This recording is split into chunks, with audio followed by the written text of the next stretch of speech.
want you all to just take the journey inward for just a moment, and I want you to just be still and listen. What are you listening to and listening for? Any sensations that you're experiencing in your body? If, for instance, you are feeling some discomfort, some pain, that's information. Don't ignore it. Act on it. If you're feeling euphoric, give thanks for it.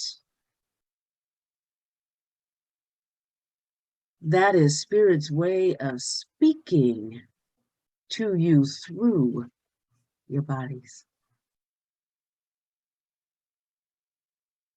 And so with this realization, you can bring your attention back to the room.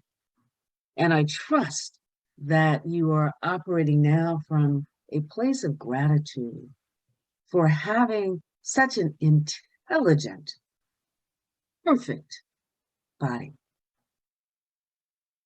So the body is the one thing in this world which is completely and intimately ours. Rather than engaging in a spirituality that denies the body, we can move closer to an experience of God right here and right now by fully engaging with our bodies. They are magnificent, they are perfect, and they are magical conduits between God and our individual consciousness.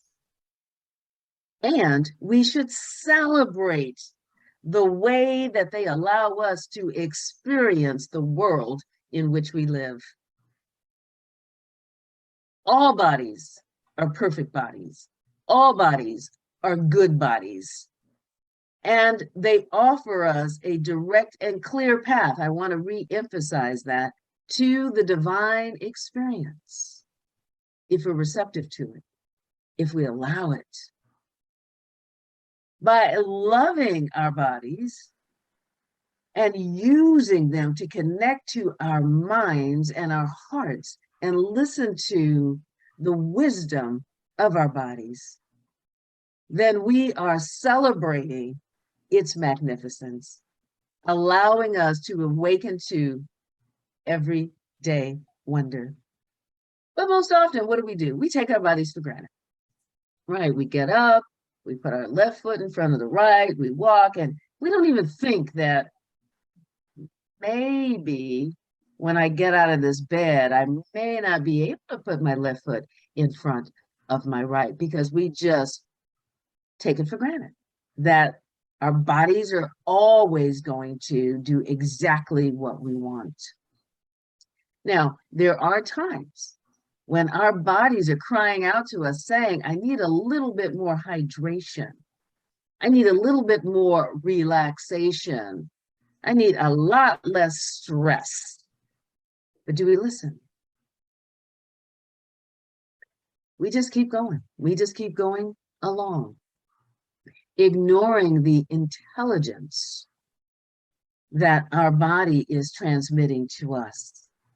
Do know that it is a powerful tool.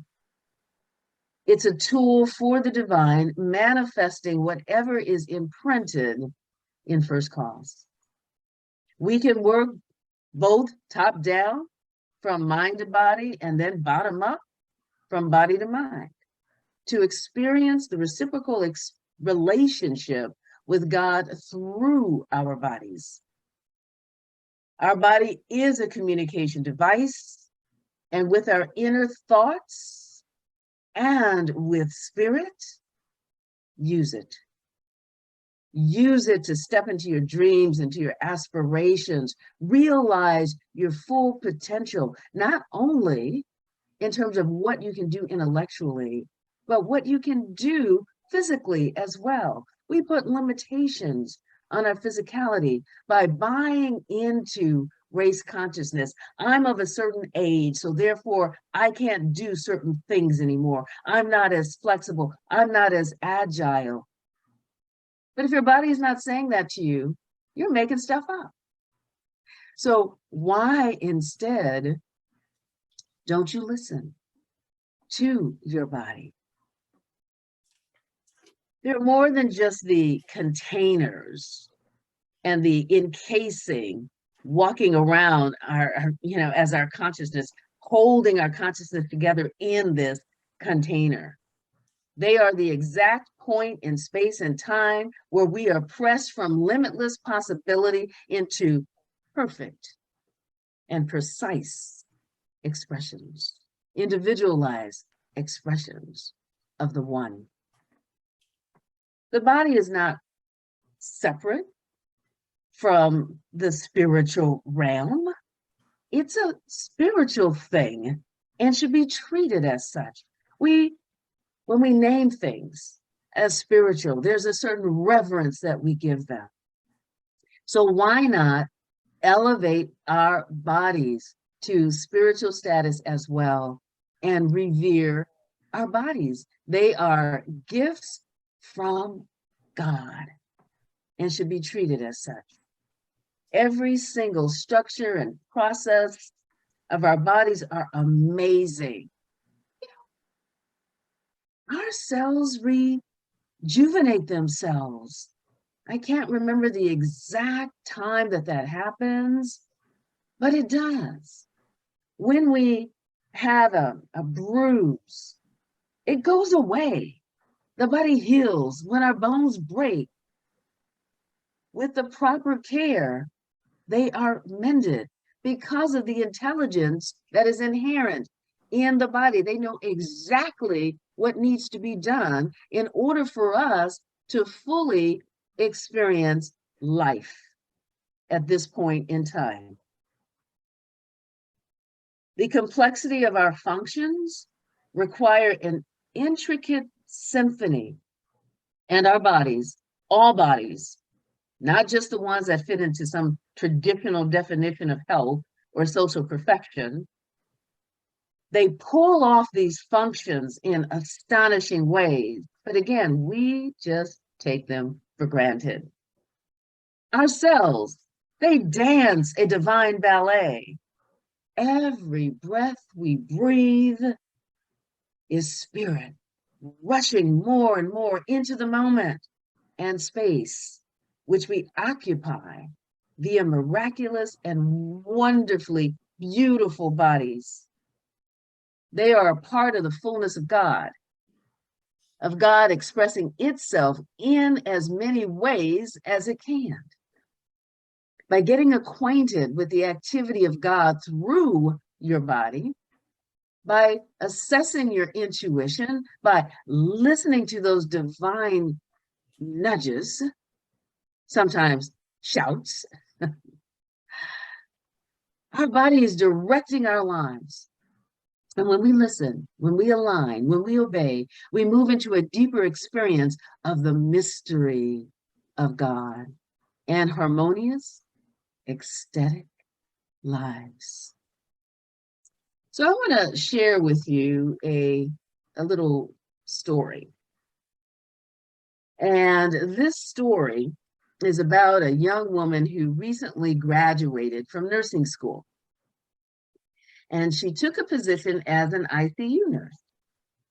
And through school and in her training at her new job, her nursing intuition was frequently referred to.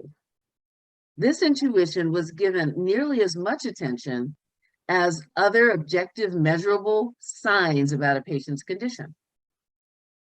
She had been assured in school that nursing intuition would develop over time.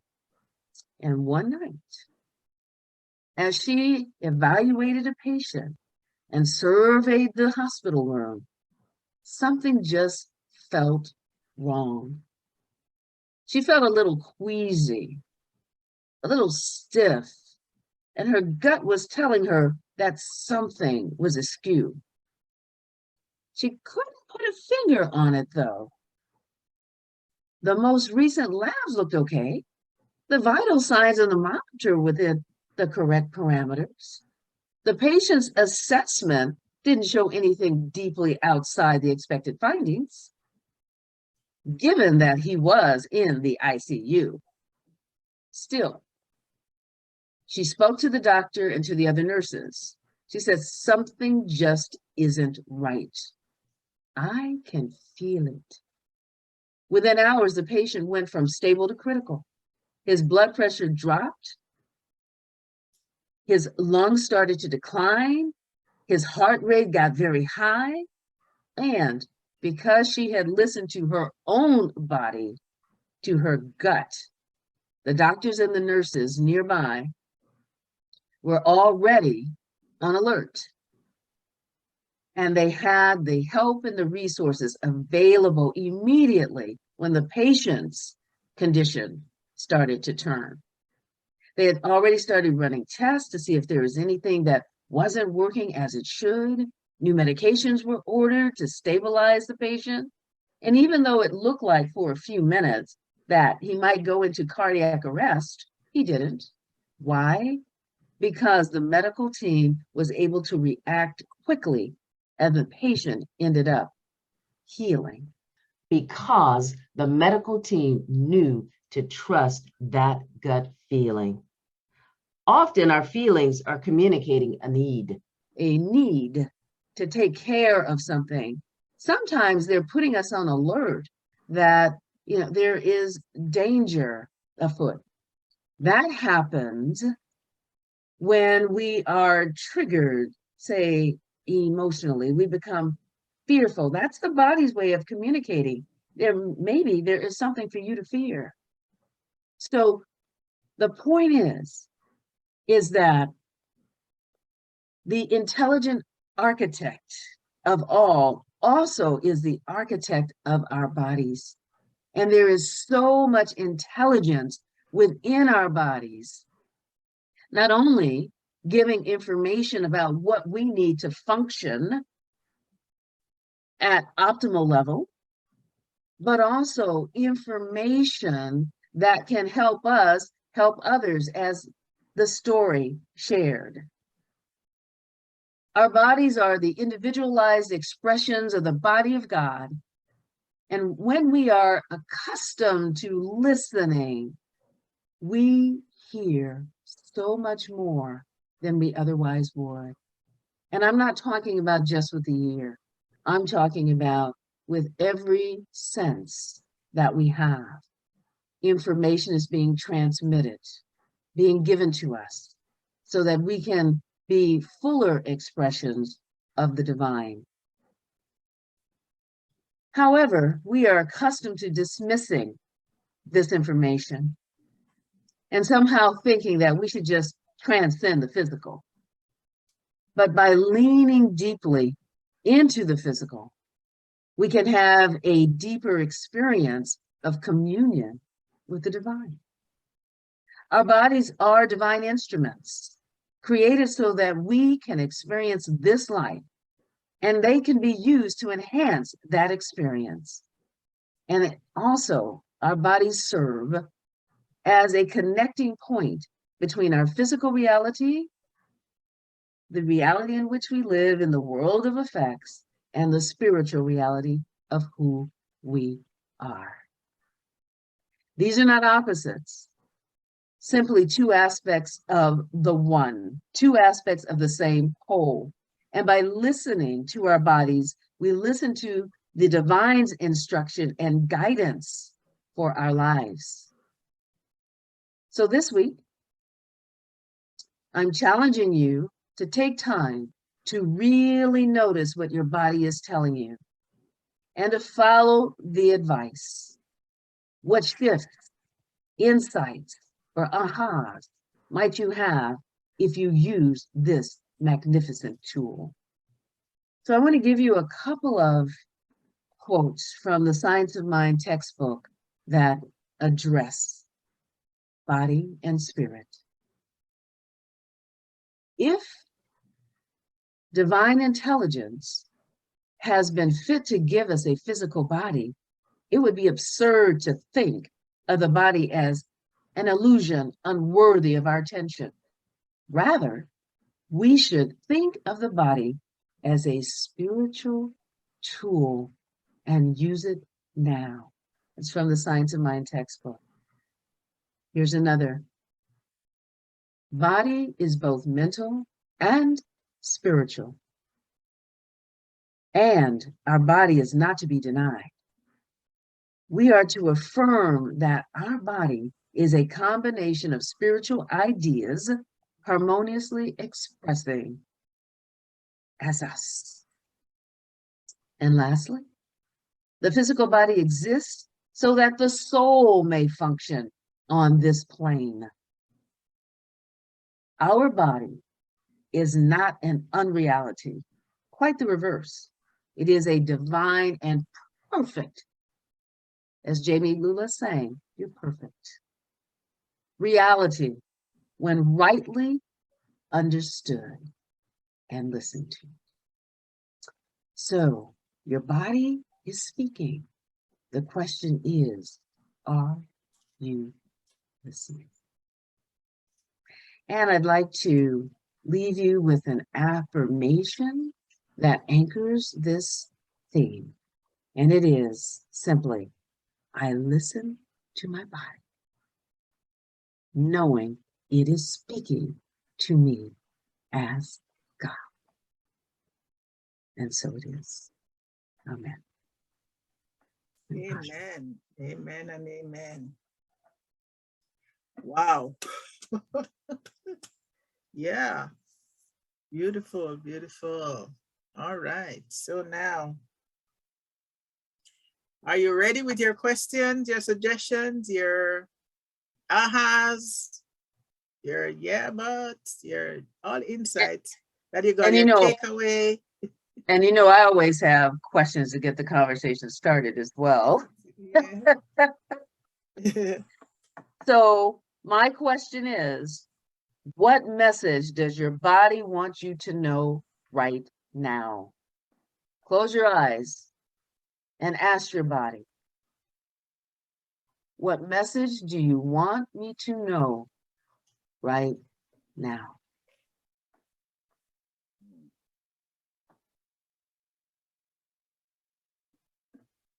What comes up? Reverend Michele, beautifully said, beautifully said. I am whole, perfect, and complete. And with your sermon this morning, I am beautiful. Thank you so much. It was beautifully done. You are beautiful. Thank you. Yeah. You're beautiful.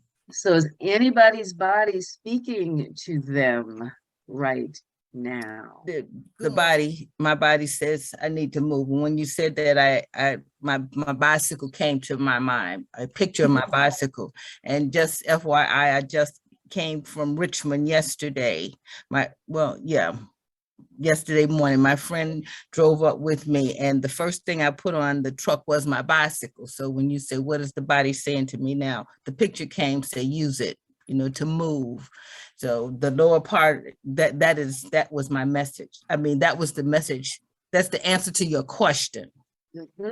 Now, but before you had the question, when Reverend Mazia first asked, what is it that you want to talk about?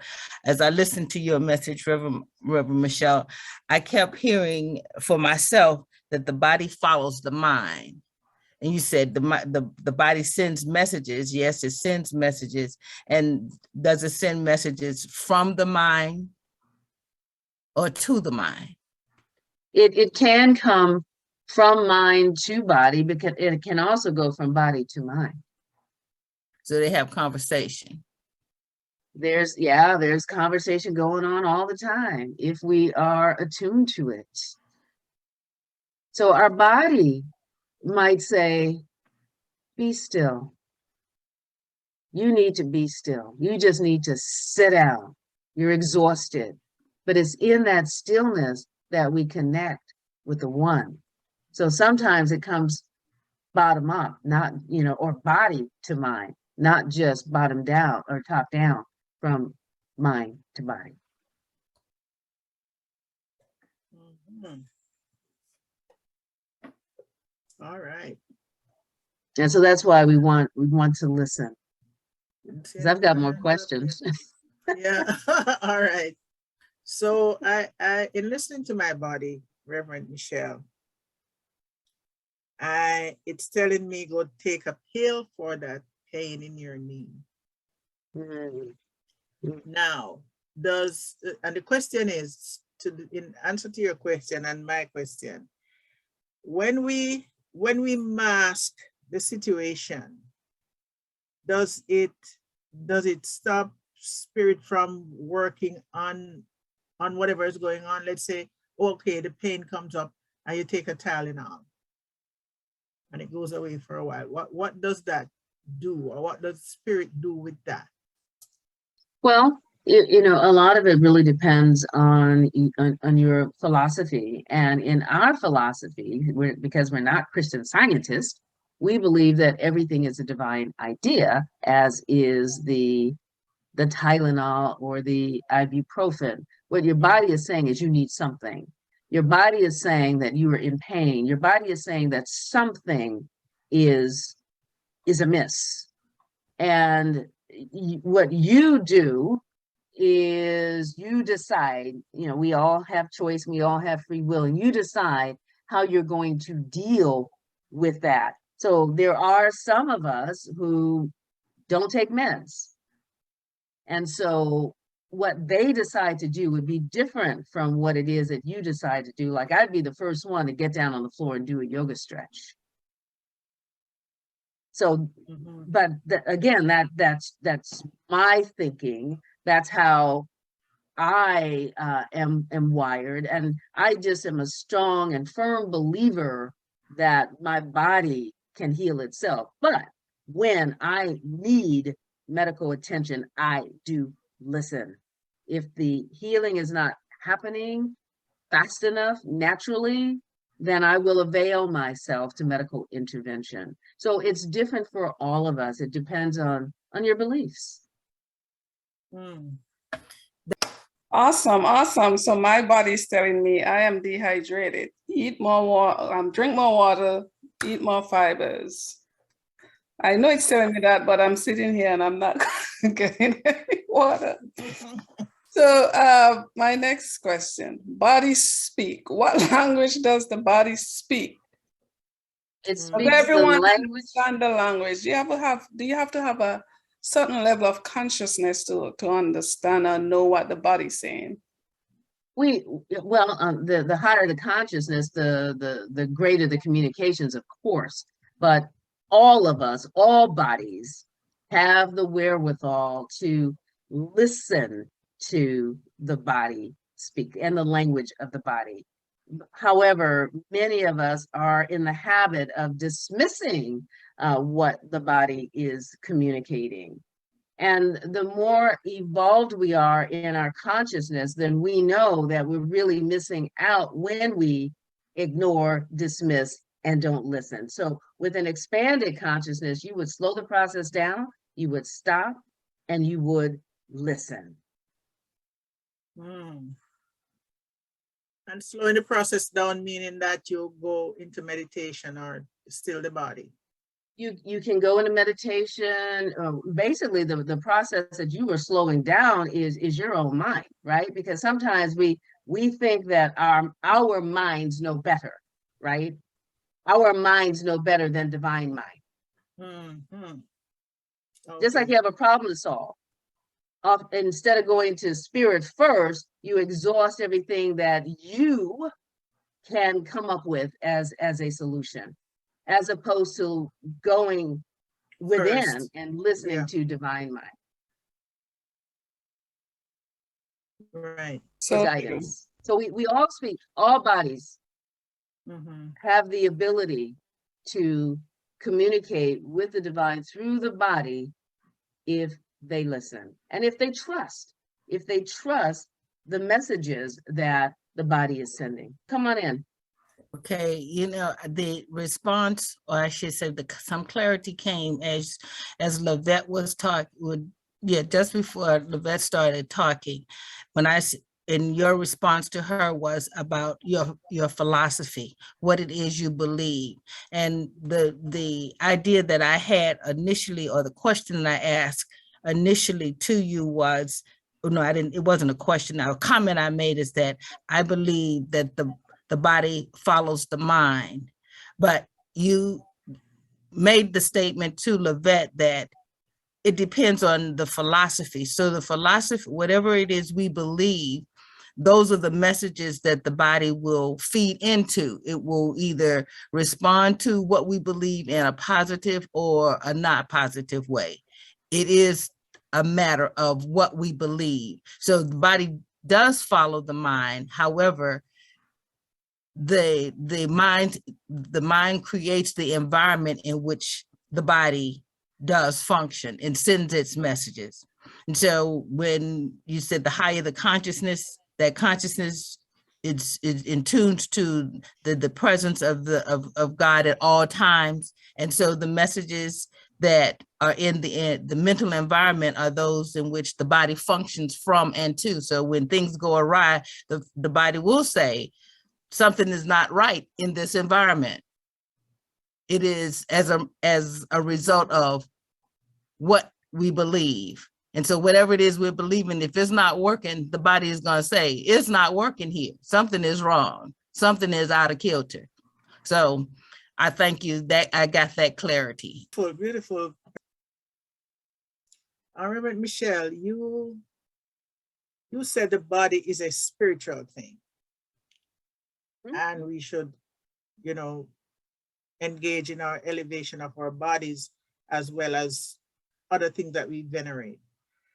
So then you said we hold our consciousness in our body, or is it the body that's holding consciousness? No, what I said was that our bodies are more than just an encasement for our consciousness or for our souls to live on this physical plane.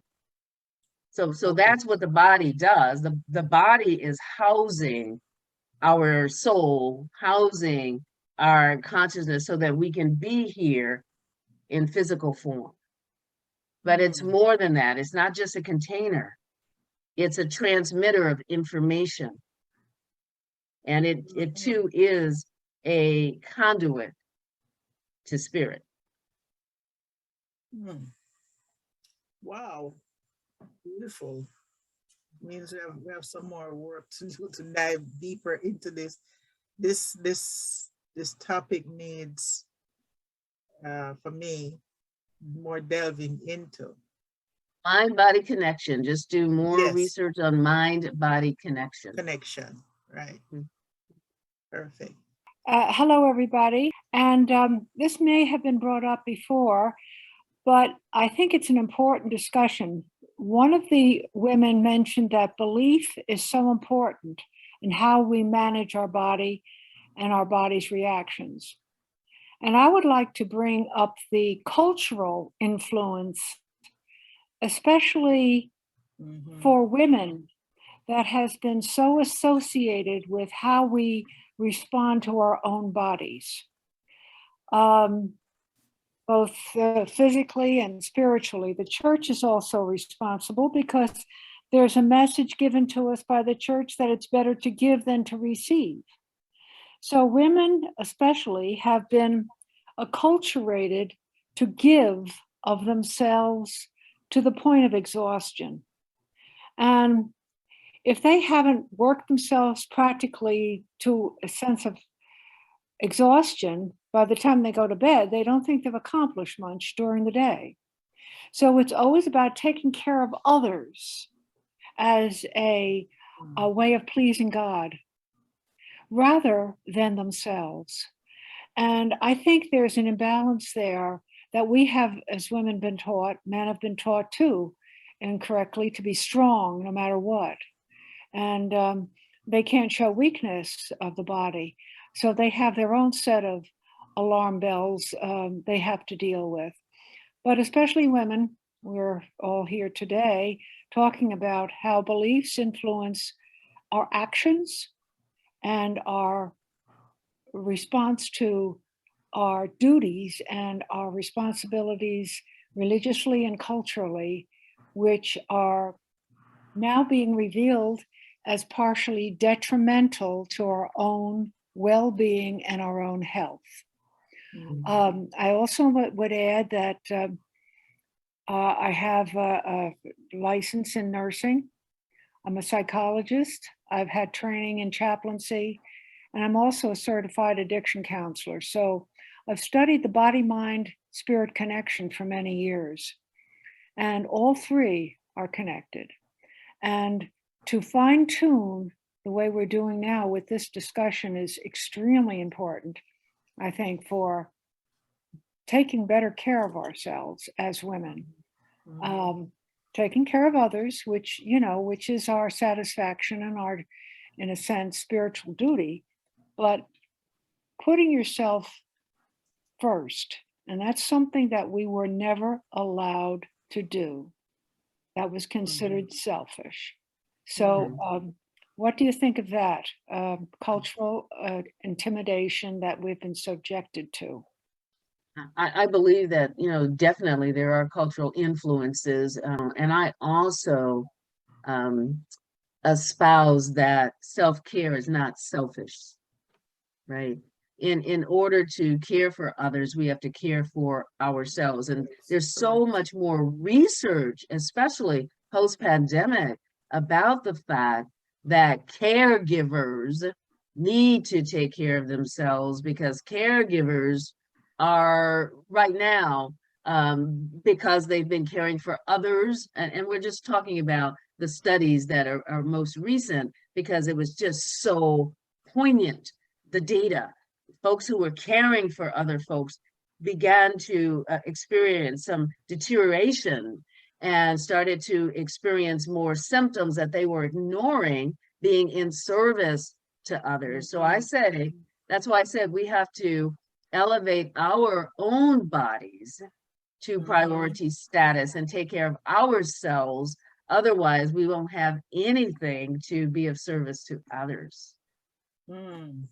Wow. Beautiful. Beautiful. Those are strong words, and something that we can take and run with for the rest of our lives, especially as women.